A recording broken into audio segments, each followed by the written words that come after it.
Hi, class of 2028. This is the instructional video for the lab session number 7. What are your lab goals? So today you'll be fabricating your mandibular wax rims. Essentially, the process of fabricating the mandibular wax rim is the same as the maxillary, but there's some minor specifications in regards to the mandibular arch. And here you can see that the labial inclination of the interior should be at 0 degree to vertical and have a posterior 45-degree, very similar to the maxillary rim. You'll receive the mandibular hollow model and the mandibular record base. Again, you would have to request these from the lab, and they are not automatically made in the clinic. You'll learn how to make this in the future.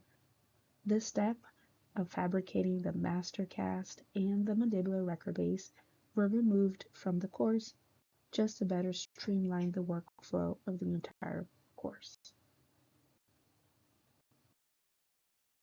The first step that you will do is to create your mandibular cast references, similarly like you did on your maxillary.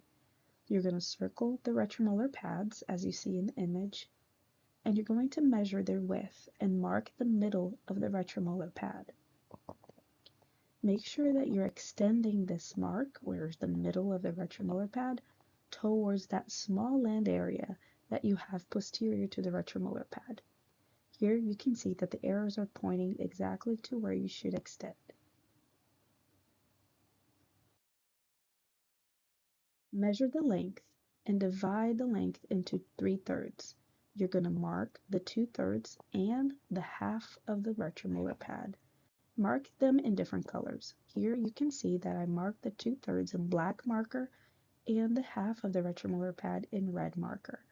You'll extend this marking towards the lateral portion of the retromolar pad.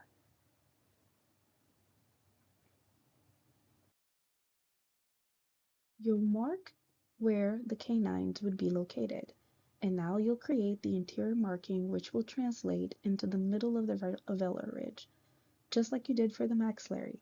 This way, when you're fabricating your wax rim, you'll know exactly where the center of the ridge is located, and the rims are matching that reference.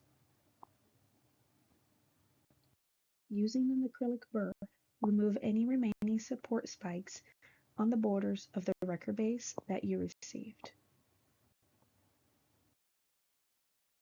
Apply sticky wax up to the second molar would be located. Here you can see that I added too much and too far back towards the incline of the retromolar pad. You will create the same base plate log that you made for the maxillary, and you're going to add it to your record base. So make sure that you're contouring just like you did for the maxillary, and you're going to apply it on your record base. You'll remove the posterior portion in a 45-degree angle as to not have any base plate wax over the retromolar pads.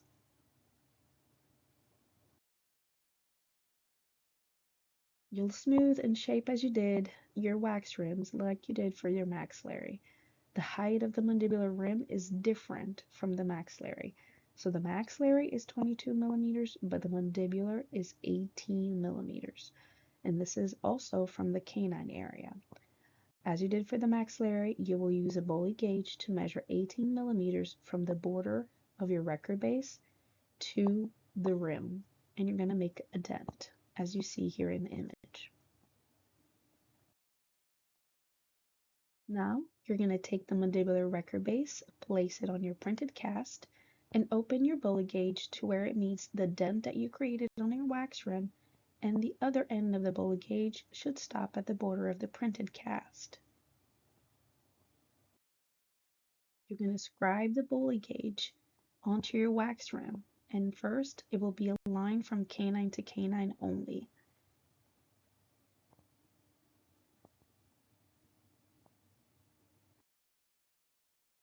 Then, on the posterior height of the rim is a horizontal line that extends to that mark that you made at the 2/3 of the retromolar pad. And you're going to scribe the wax rim there. So the posterior height of the rim is the horizontal line extended from the retromolar pads to that canine portion that you just scribed with your Boley gauge. The posterior height of the rim is the horizontal line extended from the retromolar pads. The best way for you to visualize this is straight on in this angle where you see this image. If you see it from a superior portion or a superior view, you will not see this very well.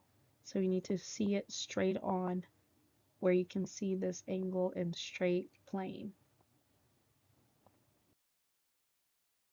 You're going to use the pancake spatula to melt off the wax. So the wax on the interior is melted to the line that you scribed on the wax, and the posterior is going to match that 2/3 of the retromolar pad.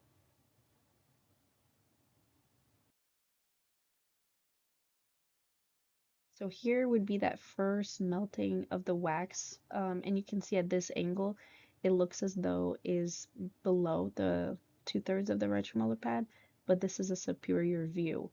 When I see straight on, it's at the 2/3. So remember that for the mandibular, you also have some convergence of the wax in the posterior, just like you did in the maxillary. And remember that your anterior portion, there is no 10 degree on the mandibular, it's a 0 degrees straight on.